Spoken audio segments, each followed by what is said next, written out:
Hello friends, मैं हूं business honour series के नए वीडियो में आपका स्वागत है।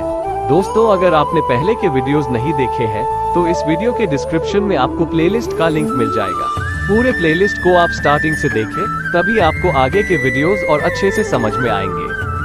कंपनी पॉलिसी लास्ट अपडेट अगस्त 2022। कंपनी पॉलिसी का 15वां चैप्टर है इंटरनेशनल स्पॉन्सरिंग पॉलिसीज। ये पॉलिसी 22 मई 2002 के बाद सभी अंतर्राष्ट्रीय स्पॉन्सरिंग पर लागू होती है।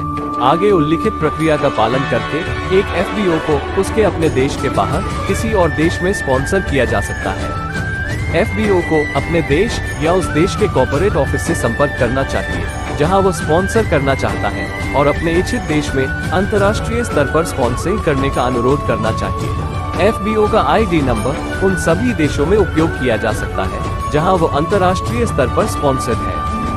री-स्पॉन्सरिंग या प्रेफर्ड कस्टमर की 6 महीने के स्पॉन्सर बदलने की पॉलिसी को छोड़कर एफबीओ का स्पॉन्सर वो व्यक्ति होगा जो एफएलपी द्वारा स्वीकार किए गए अपने पहले एप्लीकेशन पर स्पॉन्सर के रूप में दिखाई देगा।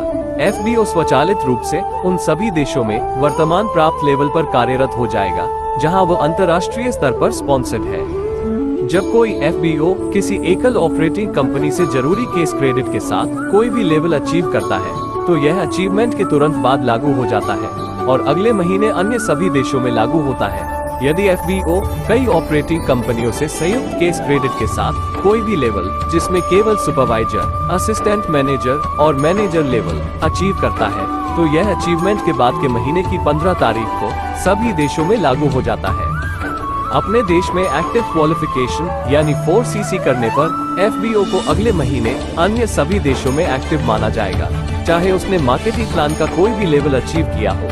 यदि कोई एफबीओ जिसने अभी तक अपने देश में मैनेजर लेवल अचीव नहीं किया है, उसे किसी अन्य देश में मैनेजर लेवल तक स्थानांतरित कर दिया गया है और उसकी टीम में कोई डाउनलाइन एफबीओ नहीं है जो उसी स्थानांतरण अवधि के दौरान मैनेजर का लेवल अचीव कर सके, तो उसे एक रिकॉग्नाइज्ड मैनेजर बनने के लिए स्थानांतरण अवधि के प्रत्येक महीने के दौरान एक्टिव होना जरूरी है। यदि कोई डाउनलाइन एफबीओ है जो समान मूव अप अवधि के दौरान मैनेजर लेवल प्राप्त करता है तो उसे मूव अप अवधि के प्रत्येक महीने के दौरान एक्टिव होना जरूरी है और अंतिम महीने के दौरान कम से कम पर्सनल और नॉन मैनेजर 25सीसी होना जरूरी है।